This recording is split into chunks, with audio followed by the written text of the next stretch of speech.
Welcome to your instructional video for the DNA Profiling Simulation Lab. So you need the instructions and you need 2 sheets with the DNA sequences on them.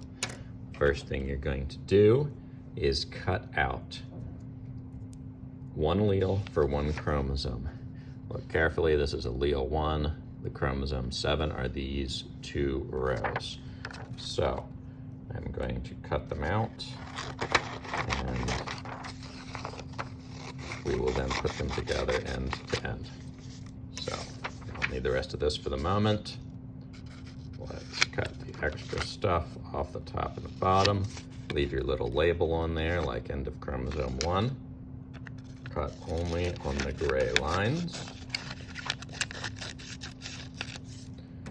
So that's 1 allele of 1 chromosome.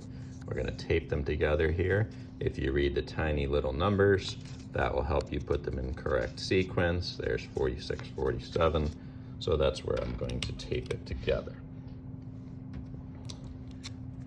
So I tape this together right here. You could cut off a little more of the excess white in between if you want, but there is 1 allele of 1 chromosome. Okay, now I'm gonna look at my instructions. This says that it's chromosome 7, and according to my instructions, chromosome 7 is going to be the repeating sequence of GATA, G-A-T-A. So I'm only looking down the left-hand column and I'm looking for GATA to repeat.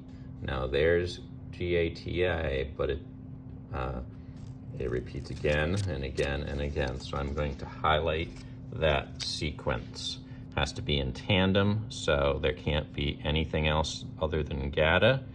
Looks like it goes down to there. Okay, if it continued on, it might have been more repeats.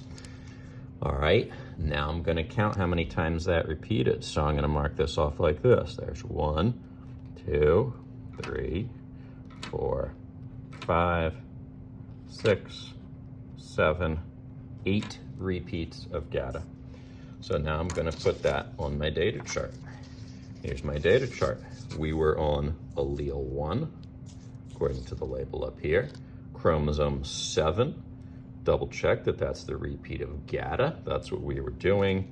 And we found 8 repeats. Okay, set this aside.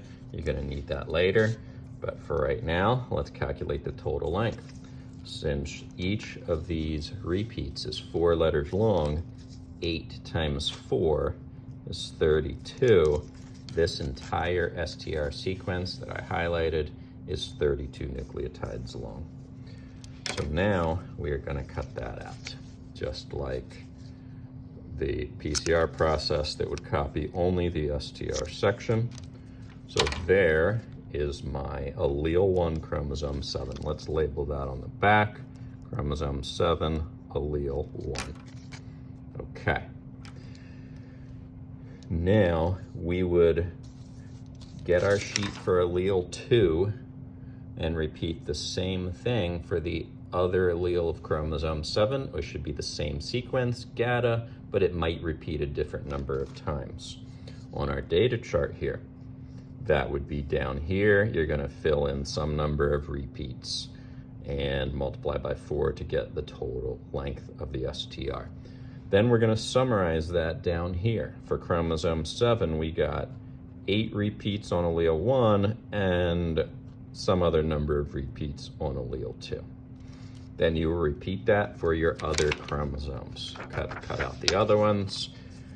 All right, then at some point you're going to come back to this, and we're going to add in the flanking regions. The flanking regions are the sequence of nucleotides at the beginning and end where the primers attach. We need that because we need to know how long it is, including those sections.